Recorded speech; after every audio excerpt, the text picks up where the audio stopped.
Sattui, että kun mä tulin tammikoon, en välttää voinut maailmaa raviekeen. Jäin kapakkaan mä istumaan ja pelasin ja katselin. Senioriitat täyttivät pöydän ja tiesin löydän nyt jotakin. Niin arvaamatta kuulin villin kitaran ja sitten trumpetin nauroi valittamaan ei. Ja siinä aivan edessäni tanssimaan, mä kauniin palkitan silloin nähdä sain. Kun tanssi soi, Katsotaan kirjeen. Se on parempi arvoisin lahjakappale ja matka seuraa teille ihan heti kohta. Pankapas se mieleen. Tämä juhannus ei ole teille oikein miellyttävä eikä niin hauska niin kuin olla pitäisi. Ihan varmasti. Niin näet, se oikein merkkiä se. Isompaa rahaa noin seuraa teille ihan heti kohta. Kirjeet tulee matkan takaa. Tuotta saamaan 2 arvopaperia ihan tämän viikon sisään matkan takaa. Niin näytös kukaan oikeastaan tahdosta. Ja kun ne ilta menee matka seuraa teille. Seuraa halunnut ottaa, mutta koskaan ette tykännyt muille seurasta. Niin näytös. Häähuonona olette viettänyt kukaan oikeastaan tahdosta. Yksi tyttöhenkilö on jäänyt harmia nauttiman tien vuoksi. Olette heittynyt liekana taakse. Niin näytös kukaan oikeasti liikapas vielä. Toivokaapa yksi assinun lyvä arpekäyksi totteen.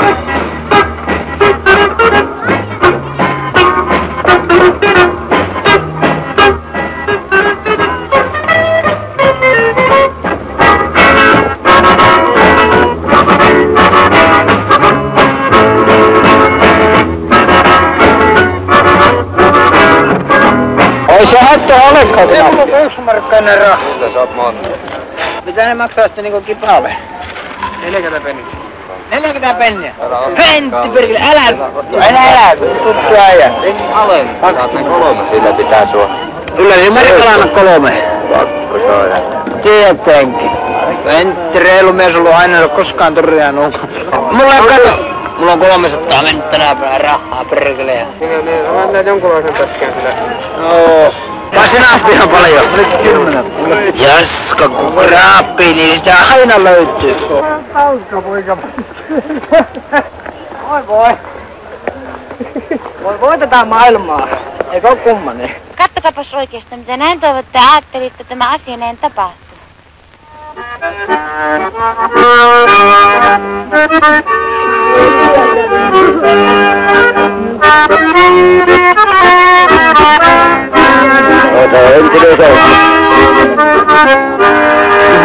Valon ja kesän juhla on samalla myös suomalaisen luonnon juhla, ja ihmiset, jotka juuri edellä kulkeneiden kuukausien aikana talven ankeudessa ovat joutuneet ahtautumaan 4 seinän sisälle, viettämään aikaansa suomalaisen vapaalle luonteelle vieraassa puristuksessa, nyt tuntevat syvällä ja aidolla tavalla vapautensa väljyyden.